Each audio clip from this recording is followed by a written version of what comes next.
Mercredi 25 janvier, l'histoire d'Annette Selmen est diffusée sur France 2, à 21h10.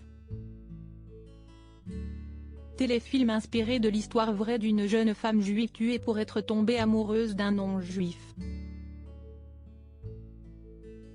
Pendant le tournage, Julie Gaillet a beaucoup pensé à son grand-père. Elle a expliqué pourquoi dans une interview accordée à Vanity Fair. Elle a accepté le rôle sans hésitation. Mercredi 25 janvier, France 2 diffuse l'histoire d'Annette Selmen, il voulait lui interdire d'aimer, avec Julie Gaillet. Téléfilm inspiré de l'histoire vraie d'une jeune femme juive tuée en 1942, en pleine guerre mondiale.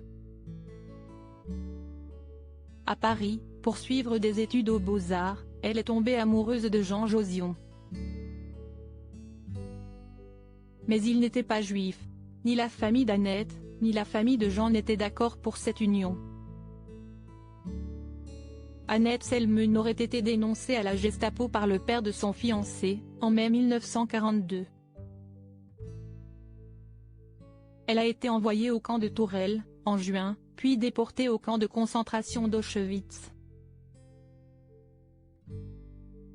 De cette histoire d'amour éphémère, il ne reste que des lettres entre Annette et Jean, qui ont inspiré le livre Dénoncer les Juifs sous l'occupation, de Laurent Joly, dont est adapté le téléfilm.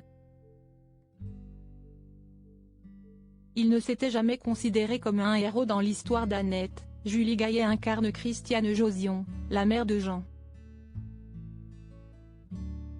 Mon personnage est avant tout celui d'une mère, prisonnière de son milieu, qui n'a qu'un seul fils et le considère comme la prunelle de ses yeux, a expliqué la femme de François Hollande dans une interview accordée à Vanity Fair.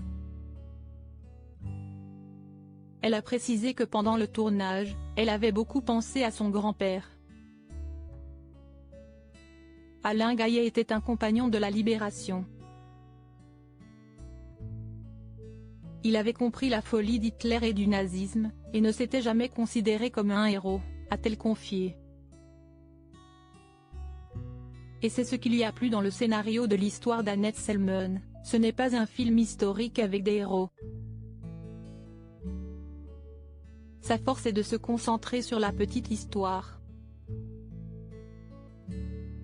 La vie de tous les jours pendant la guerre a assez peu été représentée dans les fictions. Elle est fière d'y avoir contribué.